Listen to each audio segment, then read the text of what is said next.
No bird pie for Mr. Twit.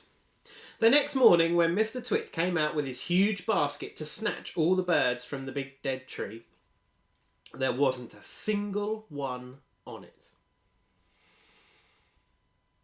They were all sitting on top of the monkey cage.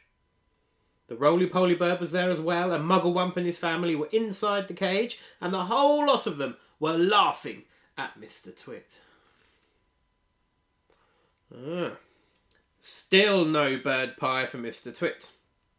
Mr. Twit wasn't going to wait another week for his bird pie supper. He loved bird pie.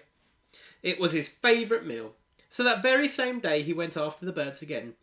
This time, he smeared all the top bars of the monkey cage with sticky glue, as well as the branches of the big dead tree. "Now I'll get you," he said, "whichever one you sit on." The monkeys crouched inside the cage, watching all of this, and later on, when the roly-poly bird came swooping in for an evening chat, they shouted out, "Don't land on our cage, roly-poly bird! It's covered in sticky glue! So is the tree!" And that evening, as the sun went down and all the birds came in to roost again, the roly-poly bird flew round and round the monkey cage and the big dead tree, singing out his warning.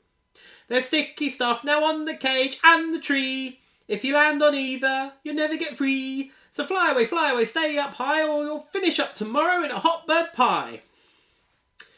Mr. and Mrs. Twit go off to buy guns.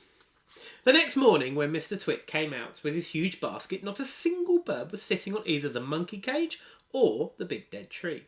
They were all perched happily on the roof of Mr. Twit's house. The roly-poly bird was up there as well, and the monkeys were in the cage, and the whole lot of them were hooting with laughter at Mr. Twit.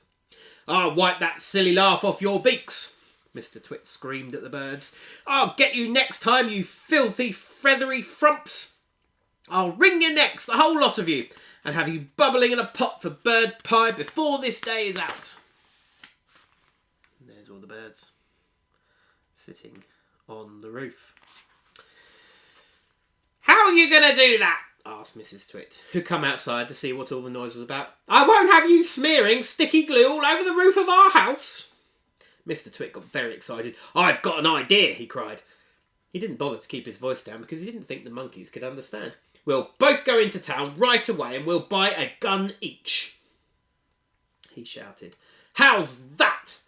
"Brilliant!" cried Mrs. Twit, grinning and showing her long yellow teeth. "We'll buy those big shotguns that spray out 50 bullets or more with each bang." "Exactly," said Mr. Twit.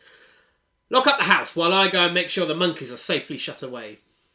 Mr. Twit went over to the monkey cage. "Attention!" he barked in his fearsome monkey trainer's voice. "Upside down, all of you! Jump to it! One on top of the other! Quick! Get on with it, or you'll feel Mrs. Twit's stick across your backsides!" Obediently, the poor monkeys stood on their hands and clambered one on top of the other, with Mugglewump at the bottom and the smallest child at the very top. "Now stay there till we come back," Mr. Twit ordered. "Don't you dare move, and don't overbalance. When we return in 2 or 3 hours' time, I shall expect to find you all in exactly the same position as you are now. You understand?" With that, Mr. Twit marched away. Mrs. Twit went with him, and the monkeys were left alone with the birds.